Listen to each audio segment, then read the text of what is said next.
పూర్తి వివరాలకు చదవండి రేపటి అక్షర శిల్పం దినపత్రికలో.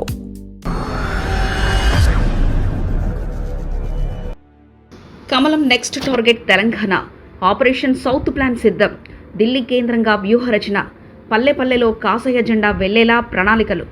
చేరికలపై వడపోత వ్యూహం. దక్షిణ భారతదేశంలో అధికారమే లక్ష్యంగా పావులు కదుపుతున్న భారతీయ జనతా పార్టీ ఇప్పుడు తన పూర్తి శక్తియుక్తులను తెలంగాణపై కేంద్రీకరించింది.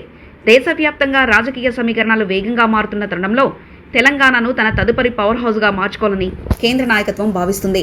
ఇటీవల ఢిల్లీలో జరిగిన కీలక భేటీలు, అంతర్గత విశ్లేషణల సారాంశం ప్రకారం తెలంగాణ విషయంలో బీజేపీ ఒక స్పష్టమైన పకడ్బందీ రోడ్డు మ్యాప్తో ముందుకు వెళ్లాలని నిర్ణయించుకున్నట్లు తెలుస్తుంది. తెలంగాణలో అధికారం దక్కించుకోవడం కేవలం ఒక రాష్ట్ర గెలుపు మాత్రమే కాదని, ఇది దక్షిణ భారత్లో పార్టీ విస్తరణకు ఆక్సిజన్ వంటిదని అమిత్ షా, జేపీ నడ్డా వంటి అగ్రనేతలు భావిస్తున్నారు. అందుకే రాష్ట్ర పార్టీలో గతంలో ఎన్నడూ లేని విధంగా సమూల మార్పులకు శ్రీకారం చుట్టబోతున్నారు.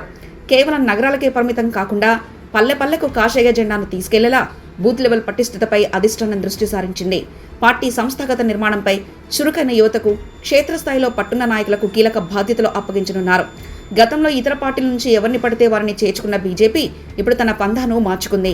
ఈసారి కేవలం గెలుపు గుర్రాలకే ప్రాధాన్యత ఇవ్వాలని నిర్ణయించారు. నియోజకవర్గాల వారీగా బలమైన సామాజిక వర్గాలను ప్రభావితం చేయగల నేతలు, క్లీన్ ఇమేజ్ ఉన్న నాయకుల జాబితాను ఇప్పటికే సిద్ధం చేశారు.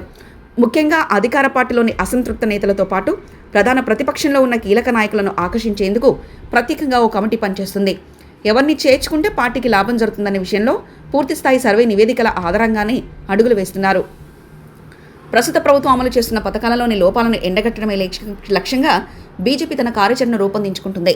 ధరణి పోర్టల్ సమస్యలు, రైతు రుణమాఫీలో జరుగుతున్న జాప్యం, నిరుద్యోగ భృతి వంటి సున్నితమైన అంశాలపై ప్రజల్లోకి వెళ్లాలని నిర్ణయించారు. ప్రతి నియోజకవర్గంలోనూ స్థానిక సమస్యలపై పోరాటాలు నిర్వహించడం ద్వారా ప్రజలకు చేరువవ్వాలని భావిస్తున్నారు. కేంద్ర ప్రభుత్వం అందిస్తున్న నిధులు, అమలు చేస్తున్న పథకాలు రాష్ట్రంలో ఎలా పక్కదారి పడుతున్నాయో వివరించేలా ప్రత్యేక ప్రచార సామగ్రిని కూడా సిద్ధం చేశారు. వచ్చే కొద్ది నెలల పాటు తెలంగాణలో కేంద్ర మంత్రుల పర్యటనలు నిరంతరం కొనసాగనున్నాయి. ఒక్కో లోక్సభ నియోజకవర్గాన్ని ఒక్కో కేంద్ర మంత్రికి లేదా కీలక నేతలకు అప్పగించి అక్కడ ప్రగతిని ఎప్పటికప్పుడు పర్యవేక్షించేలా ప్లాన్ చేశారు. రాష్ట్ర నాయకత్వంలో ఉన్న విభేదాలను పక్కన పెట్టి అందరూ కలిసికట్టుగా పనిచేసేలా ఢిల్లీ పెద్దలు కఠిన ఆదేశాలు జారీ చేశారు. ముఖ్యంగా సామాజిక మాధ్యమాల ద్వారా పార్టీ భావజాలాన్ని ప్రజల్లోకి బలంగా తీసుకెళ్లేందుకు ప్రత్యేక విభాగాన్ని పటిష్టం చేశారు. రాష్ట్ర పార్టీ పగ్గాల విషయంలో కూడా అధిష్టానం కొంత లోతైన కసరత్తు చేస్తుంది. దూకుడుగా ఉండే నాయకత్వంతో పాటు వివిధ వర్గాలను సమన్వయం చేసుకోగల నేతలను రంగంలోకి దించబోతున్నారు. ఢిల్లీ నుంచి వచ్చే ప్రతినిధులు నేరుగా క్షేత్రస్థాయి కార్యకర్తలతో భేటీ అయ్యేలా షెడ్యూల్ ఖరారు చేస్తున్నారు. ఇది కేవలం ఎన్నికల వ్యూహం మాత్రమే కాదని, తెలంగాణలో బీజేపీని ఒక బలమైన సామాజిక శక్తిగా మార్చే ప్రయత్నమని విశ్లేషకులు భావిస్తున్నారు. ఈ పరిణామాలతో తెలంగాణ రాజకీయ క్షేత్రంలో కమలదళం తన రెండో విడత దూకుడును పెంచినట్లు కనిపిస్తుంది. విపక్షాల ఎత్తుగడలకు చిత్తు చేస్తూ ప్రజల్లో నమ్మకాన్ని ఎలా సంపాదిస్తుందనేది రాబోయే రోజుల్లో ఆసక్తికరంగా మారనుంది. ఢిల్లీ దిశానిర్దేశం, రాష్ట్ర నాయకత్వ పటిమ తోడైతే తెలంగాణలో కాషాయ జెండా ఎగరడం ఖాయమన్న ధీమాతో బీజేపీ శ్రేణులు ఉన్నారు.